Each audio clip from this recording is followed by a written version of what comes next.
وصل على محمد وآل محمد اللهم صل على ಅಸ್ಸಲಾಮು ಅಲೈಕುಂ ವರಹಮತುಲ್ಲಾಹಿ ವಬರಕಾತು. ಬಿಸ್ಮಿಲ್ಲಾ ವಲ್ಹಮ್ದುಲಿಲ್ಲಾ ವಸ್ಸಲಾತು ವಸ್ಸಲಾಮು ಅಲಾ ಅಶ್ರಫಿಲ್ ಮುರ್ಸಲೀನ್ ವ ಅಲಾ ಆಲಿಹಿ ವಸ್ವಹ್ಬಿಹಿ ಅಜ್ಮಾಯಿನ್. ಅಮ್ಮಾ ಬಾದ್. ನೀವು ಪ್ರಾರ್ಥಿಸುವಂತಹ ಸಂದರ್ಭದಲ್ಲಿ ಇದನ್ನು ಹೇಳಿದರೆ ಖಂಡಿತವಾಗಿಯೂ ನಿಮ್ಮ ಪ್ರಾರ್ಥನೆಗೆ ಉತ್ತರ ಸಿಗುತ್ತದೆ ಇನ್ಶಾ ಅಲ್ಲಾ. ಅದು ಯಾವುದು ಎಂಬುದನ್ನು ಹದೀಸು ಮೂಲಕ ತಿಳಿಯೋಣ.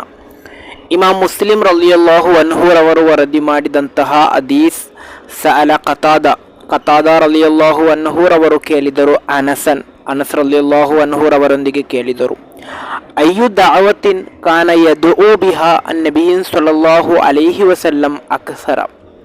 ಪ್ರವಾದಿ ಸಲ್ಲಲ್ಲಾಹು ಅಲೈಹಿ ವಸಲ್ಲಮರು ಅತಿಯಾಗಿ ಪ್ರಾರ್ಥಿಸುತ್ತಿದ್ದಂತಹ ಪ್ರಾರ್ಥನೆ ಯಾವುದು ಎಂದು.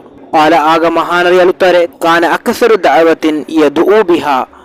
ಪ್ರವಾದಿ ಸಲ್ಲಲ್ಲಾಹು ಅಲೈಹಿ ವಸಲ್ಲಮರು ಅತಿಯಾಗಿ ಪ್ರಾರ್ಥಿಸುತ್ತಿದ್ದಂತಹ ಪ್ರಾರ್ಥನೆ ಇದಾಗಿದೆ. ಯಕೂಲು, ಪ್ರವಾದಿ ಸಲ್ಲಲ್ಲಾಹು ಅಲೈಹಿ ವಸಲ್ಲಮರು ಈ ರೀತಿ ಪ್ರಾರ್ಥಿಸುತ್ತಾ ಇದ್ದರು, ಅಲ್ಲಾಹುಮ್ಮ ಆತಿನಾ ಫಿದ್ದುನ್ಯಾ ಹಸನ. ಅಲ್ಲಾಹನೇ, ಇಹಲೋಕದಲ್ಲಿ ನನಗೆ ಒಳಿತನ್ನು ನೀಡು, ವಫಿಲ್ ಆಖಿರತಿ ಹಸನತನ್ ವಕಿನ ಅಜಾಬನ್ನಾರ್.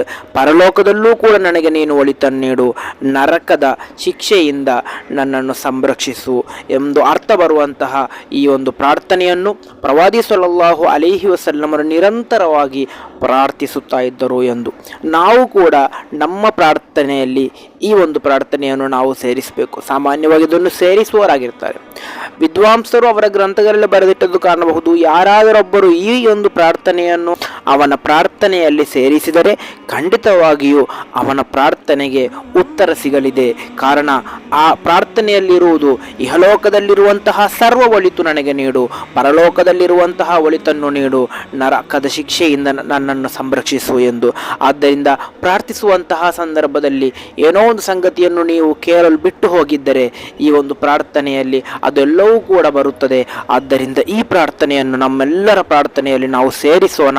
ಅಲ್ಲಾಹನು ಸ್ವೀಕರಿಸಲಿ. ಅಸ್ಸಲಾಮು ಅಲೈಕುಂ ವರಹಮತುಲ್ಲಾಹಿ ವಬರಕಾತು.